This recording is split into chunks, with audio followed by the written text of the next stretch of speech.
নমস্কার বন্ধুরা, মিঠুর কুকিং চ্যানেলে আপনাদেরকে আবারও স্বাগত। আজকে একটা স্ন্যাক্সের রেসিপি নিয়ে চলে এসেছি। দুর্দান্ত স্বাদ হয়েছিল খেতে, তো এই জন্য আপনাদের সাথে শেয়ার করছি রেসিপিটা।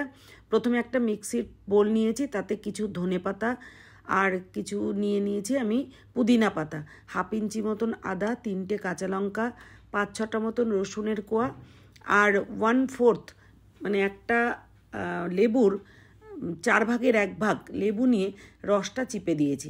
দিয়ে ভালো করে মিক্সিতে প্রথমে এর মধ্যে দিয়ে দিলাম, মিক্সি করার আগে দিয়ে দিয়েছি বিট নুন 1 টিস্পুন, আর 1/2 টিস্পুন দিয়ে দিয়েছি এমনি সাদা লবণ, আর 1 টিস্পুন দিয়ে দিলাম তেল, সর্ষের তেল।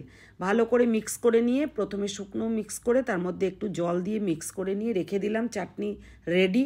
এরপরে 1 কাপ সুজি নিয়েছি, আর নিয়ে নেব 2 কাপ জল। একটা কড়াই গ্যাসে বসিয়ে তারপরে 2 কাপ জল নিয়ে নিচ্ছি। 1 কাপ সুজির সাথে কিন্তু 2 কাপ জল, আর স্বাদ মতন লবণ, একটু চিলি ফ্লেক্স আর একটু অরিগানো দিয়ে দিয়েছি জলের মধ্যে।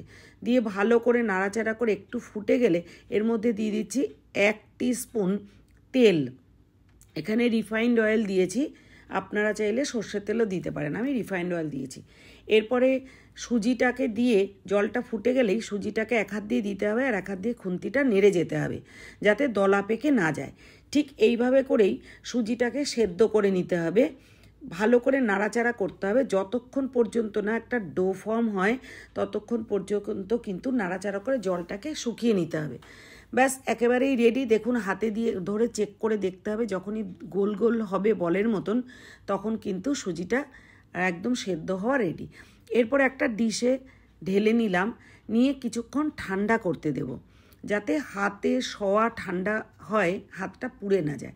এরপর হাতে একটুখানি ঘি মাখিয়ে নিয়েছি, নিয়ে খুব ভালো করে ডোলে ডোলে মেখে নিতে হবে বেশ কিছুক্ষণ, 2-3 মিনিট মতো কিন্তু ভালো করে ডোলে ডোলে মাখতে হবে যতক্ষণ না পর্যন্ত একদম একটা সফট ডো তৈরি হয়। তারপরে আমি লম্বা করে একটা রোল করে নিয়েছি, নিয়ে ছুরি দিয়ে একদম একই সাইজ করে কেটে নিয়েছি। পুরোটা যদি এরকম করে কেটে নেওয়া হয় তাহলে কিন্তু প্রত্যেকটার শেপটা সমান হবে, দেখতেও ভালো লাগবে, খেতে তো এমনিই টেস্ট হয়েছিল।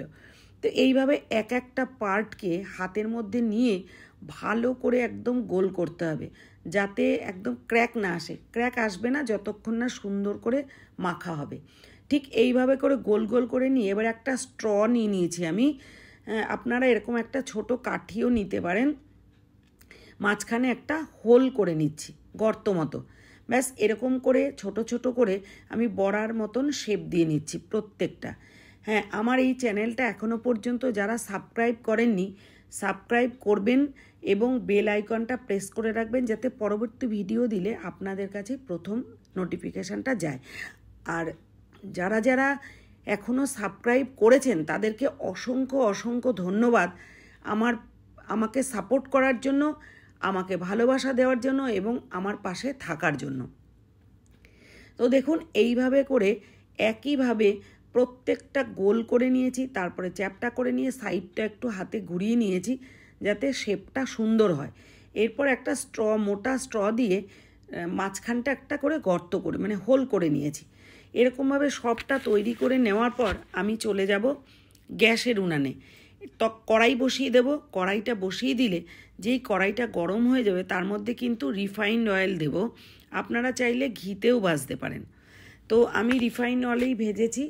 এতটাই তেল দিতে হবে যাতে একদম ডিপ ফ্রাইড হয়, মানে এই বড়াগুলো যাতে পুরোটাই তেলের মধ্যে ডুবে থাকে। তো এইভাবে করে পুরো তৈরি করে নেওয়ার পর আমি কিন্তু কড়াইতে ভাজতে চলে গেছি। তেল গরম হওয়ার পরে 4-5টা করে, খুব বেশি ভরে ভরে দেবেন না, 4-5টা করে দেবেন। তাতে কি হবে, কড়াইতেও লেগে যাবে না, একটার সাথে একটা গায়ে লেগে যাবে না। প্রথমত এই প্রথম এটা লো টু মিডিয়াম রাখতে হবে গ্যাসের ফ্লেমটা। তারপরে কিন্তু হাই হিট দিয়ে একটু ব্রাউন করে ভেজে নিয়ে একেবারে তুলে নিতে হবে। দুর্দান্ত ক্রিস্পি হয়েছিল এবং দারুণ টেস্টি হয়েছিল, সসের সাথে কিন্তু দুর্দান্ত লেগেছে। তো আপনারাও এইভাবে করে খেয়ে দেখবেন, কেমন লাগলো জানাতে কিন্তু ভুলবেন না। আর যারা দেখছেন আর কি, তারাও কিন্তু জানাতে ভুলবেন না কেমন লাগলো আমার এই ইউনিক রেসিপিটা। আমাদের কিন্তু ভীষণ ভালো লেগেছে খেতে। চট করে কোনো গেস্ট এসে গেলেও কিন্তু তাড়াতাড়ি বানিয়ে দিতে পারবেন। খুব কম সময়ে দুর্দান্ত স্বাদের এই রেসিপিটা বানিয়ে ফেলবেন। Thanks for watching.